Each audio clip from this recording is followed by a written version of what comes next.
Assalamualaikum warahmatullahi wabarakatuh.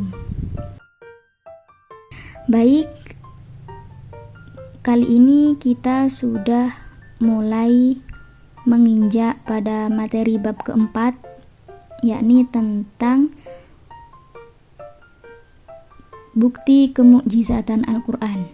Nah, pada bab 4 ini capaian pembelajarannya adalah peserta didik dapat menganalisis hal ihwal ilmu Al-Quran yang meliputi pengertian Al-Quran menurut pendapat para ulama, sejarah turun dan kodifikasinya, bukti-bukti keautentikan Al-Quran, bukti-bukti kemukjizatan Al-Quran, dan pokok-pokok kandungan Al-Quran. Untuk meyakini kebenaran Al-Quran dan mengamalkan pesan Al-Quran dalam konteks kehidupan bermasyarakat, berbangsa, dan bernegara. Setelah itu tujuan pembelajarannya adalah yang pertama, nanti anak-anak diharapkan dapat menganalisis pengertian mukjizat dan macam-macamnya. Dan yang kedua adalah peserta didik dapat menganalisis aspek-aspek kemukjizatan Al-Quran. Media pembelajaran yang Ibu pakai di bab 4 kali ini adalah menggunakan media audiovisual berupa video yang nanti akan ditayangkan lewat LCD proyektor menggunakan laptop, serta nanti Ibu juga sedikit menggunakan media pembelajaran papan tulis untuk pembelajaran kali ini. Oke, langsung saja. Bab 4, pengertian mukjizat. Pengertian mukjizat di sini ada yang menurut bahasa dan ada pula yang menurut istilah. Pengertian mukjizat menurut bahasa adalah bentuk isim fa'il dari perubahan kata fi'il madhi, fi'il mudhari' dan isim masdar, yaitu a'jaza yu'jizu i'jazan, yang artinya berarti melemahkan atau mengalahkan. Lawan dari kata mukjizat adalah qudrah, yang artinya kekuatan atau kemampuan.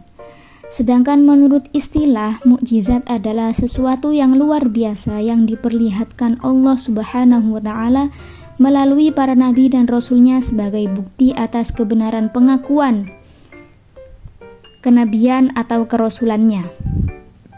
Mana Al-Qothan dalam kitabnya Mabahith fi Ulumil Quran menyebutkan pengertian mukjizat sebagai berikut.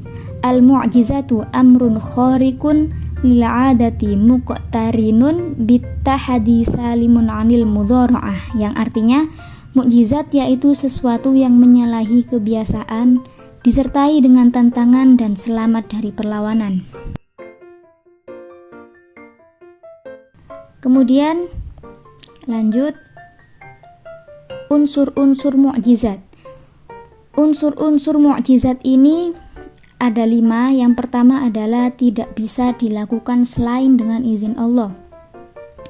Dan yang kedua adalah menyalahi kebiasaan, berbeda dengan hukum alam. Yang ketiga, menjadi saksi atas kebenaran risalah Nabi. Yang keempat, terkait dengan tantangan yang dihadapi Nabi. Dan yang terakhir adalah tidak dapat dibuktikan atau dibandingkan oleh siapapun.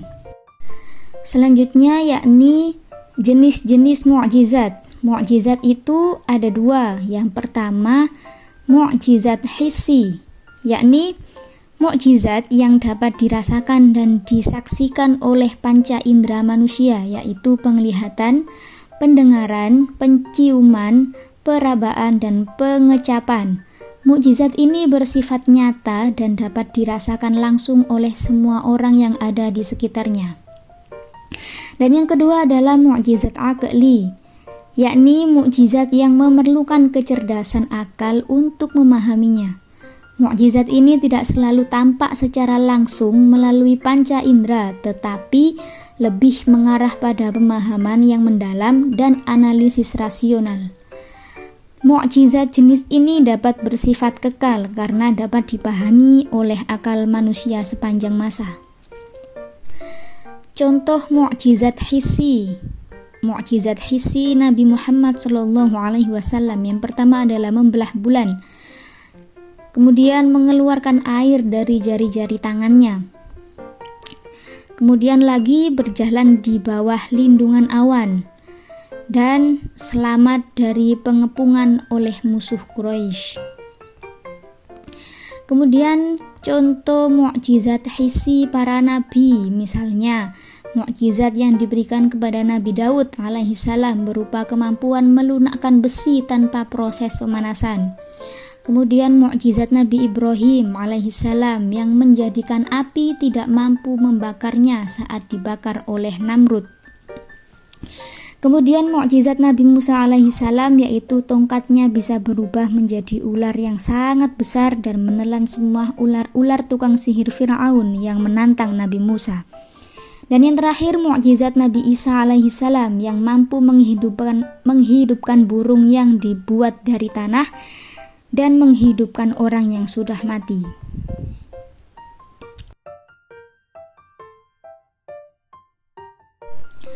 Selanjutnya, aspek-aspek kemukjizatan Al-Quran. Dari beberapa mukjizat yang didapatkan para rasul, hanya Al-Quran yang tergolong mukjizat aqli. Aspek-aspek kemukjizatan Al-Quran dapat dilihat dari segi bahasa maupun isi kandungannya. Yang pertama adalah kemukjizatan Al-Quran dari segi bahasa. Keseimbangan pemakaian kata, seperti contoh keseimbangan antara jumlah kata dan antonimnya. Beberapa contoh di antaranya sebagai berikut.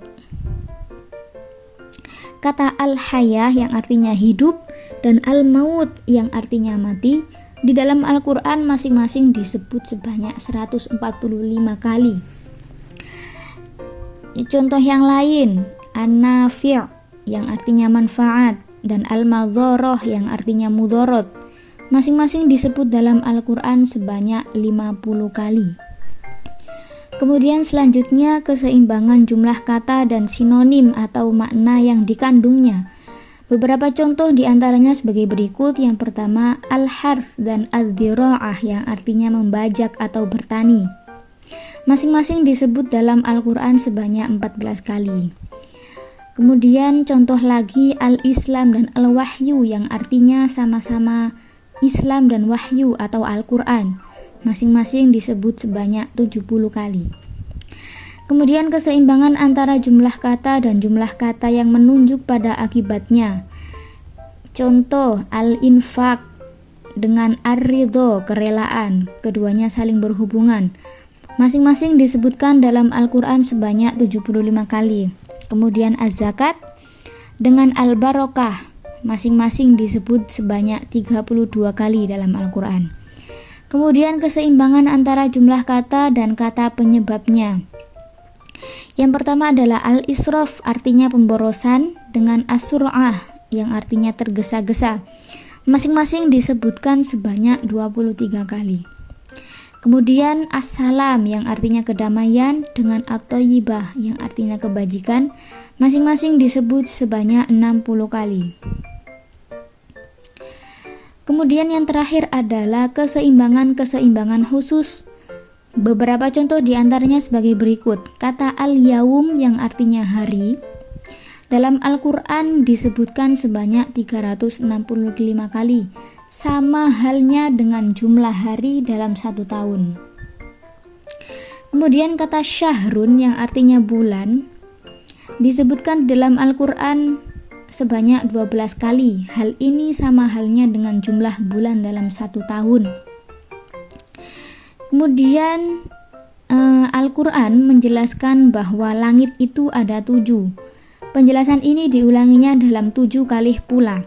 Jadi di dalam Al-Quran penjelasan tentang langit ada 7 itu disebutkan sebanyak 7 juga di dalam Al-Quran. Oke, kemudian lanjut ke konsistensian pemakaian huruf-huruf pembuka surah. Maksudnya di sini adalah fawatihus suwar. Fawatihus suwar artinya pembukaan surah-surah, yaitu untuk istilah huruf-huruf hijaiyah yang dipergunakan pada permulaan surat-surat Al-Quran seperti Yasin, Alif Lam Mim, dan lain sebagainya. Jumlah huruf yang dipergunakan untuk awal-awal surah ada 14 huruf, dan jumlah surah yang dimulai dengan Fawathihus Suwar ada 29 surah. Sebanyak 27 surah diturunkan di Makkah dan 2 surah diturunkan di Madinah.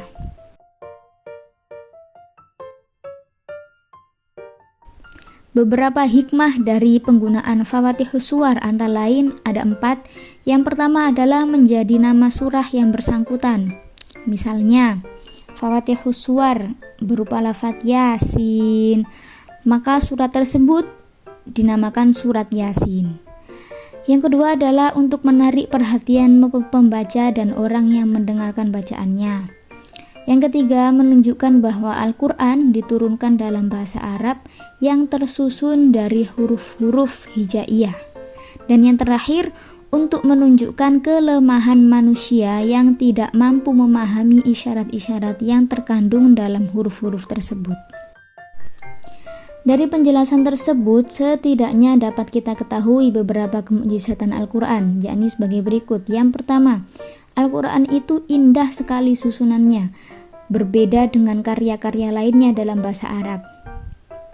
Yang kedua adalah adanya uslub yang unik yang berbeda juga dengan uslub-uslub bahasa Arab.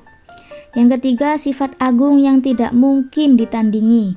Yang keempat, undang-undang yang ideal. Yang kelima, mengabarkan hal-hal gaib yang hanya bisa diketahui dengan wahyu. Yang keenam, tidak bertentangan dengan ilmu pengetahuan yang dipastikan kebenarannya. Yang ketujuh, menepati janji dan ancaman yang dijelaskan dalam Al-Quran. Yang kedelapan, sebagai dasar terhadap lahirnya berbagai disiplin ilmu pengetahuan. Yang kesembilan, mencakup segala aspek kehidupan. Dan yang terakhir adalah berpengaruh pada hati pengikut dan musuh. Baik, sampai sini dulu pelajaran kita kali ini. Sampai jumpa di pertemuan berikutnya. Wassalamualaikum warahmatullahi wabarakatuh.